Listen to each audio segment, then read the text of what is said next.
Alright, so I got the intake all ported up, ready to go on. I opened this one up quite a bit. I got way too many hours into it. It's kind of hard to see, but managed to get pretty much all the way through the runners.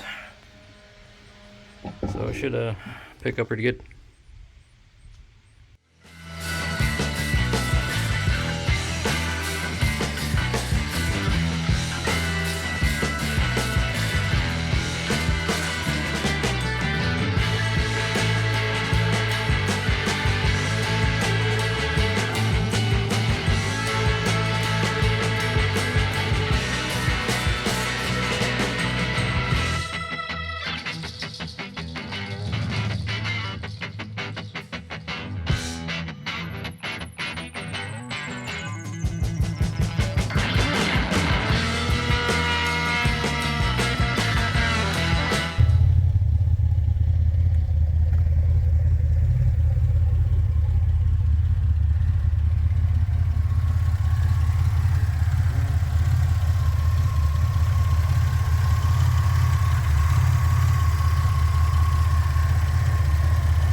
So I've been having some issues trying to get the boost under control.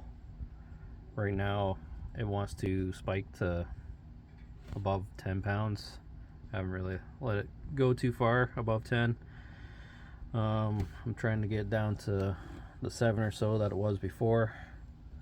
I'm worried that the wastegate valve inside there, like the port, might just be a little too small for this setup.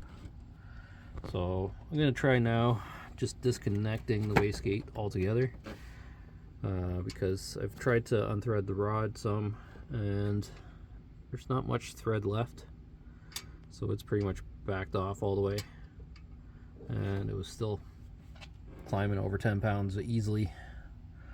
So we'll try it out again and see where we end up.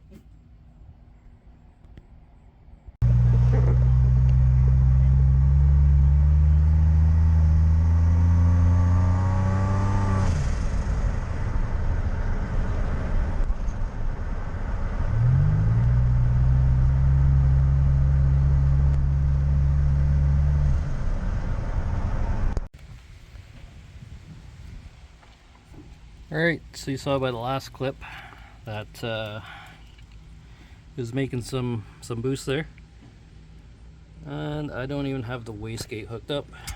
Just have it disconnected, and it will still make well over 10 pounds of boost. So I think I'm going to pull the turbo off and see if I can port out the port in here for the wastegate, for the where the valve is for the wastegate. See if I can port that out, see if I can make it flow a little better, and try to get the boost under control. If that does not work, I'm going to have to add an external gate in there somewhere. So I'm trying to avoid that. If I end up having to do that, I would just like to put the turbo down at the front there, and then I'd probably just change to a different turbo altogether. So I just thought I'd let you guys know before you rush out and buy one of these turbos.